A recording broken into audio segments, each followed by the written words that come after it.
Si Lexi. Ay, Hello? Kuya Fons. Kasama mo ba si Ate Vanessa ngayon? Papunta dyan sina Kuya at Angel.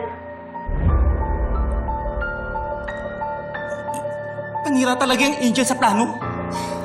Lexi, thank you Kami na bahala dito. Basta mag-iingat ka ha. Bantayan mo si Mikay, please. Oo, Ate, promise. Sige na, sige na. Bye. Saan ang next destination mo? For sure, pupuntahan nila si Lorraine next. Paano kung lituhin natin sila? Sabihin mo kay Lorraine, magkita kami sa puntod ni Papa. Hindi naman siguro may isip ni Angel na pumunta doon ngayon, no?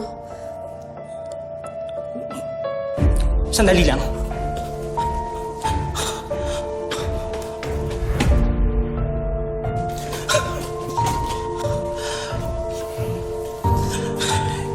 Ito, best phone gamitin mo. Dito ka namin kukontakin, ha? Tumakas ka na. Ako nang bahala kay Angel tsaka kay Marco. Sorry, love. Kailangan ko munang lumayo sa'yo.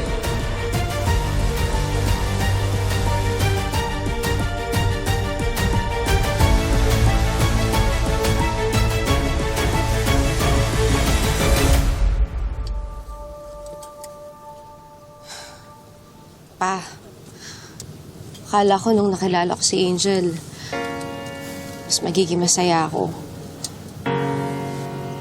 Suluwag na yung buhay ko, mas tatahimik na. Pero bakit ganun pa?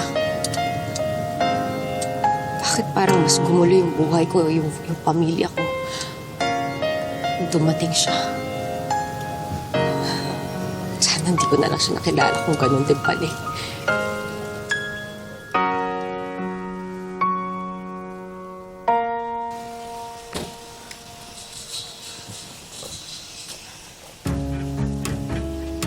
Magkanya-kanya na lang muna tayo. Basta tawagan niyo ako kapag nakita niyo si ate, ha? Okay, ma'am. Yes, Doon kayo, dito ako maghahanap. Sige po, ma'am.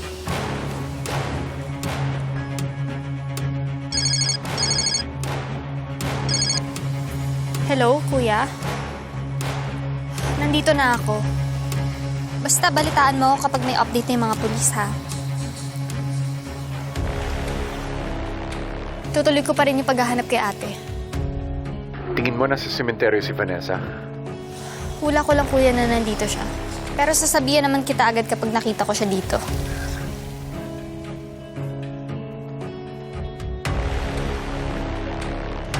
Angel, ano ka ba?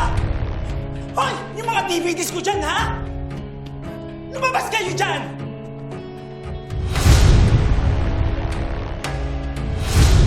Hindi mo ako matatakasan, ate.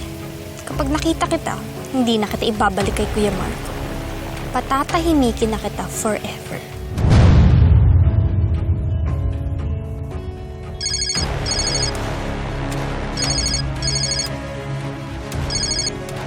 Hello, Lorraine. Dito na ako. Nasa ka na? Teka.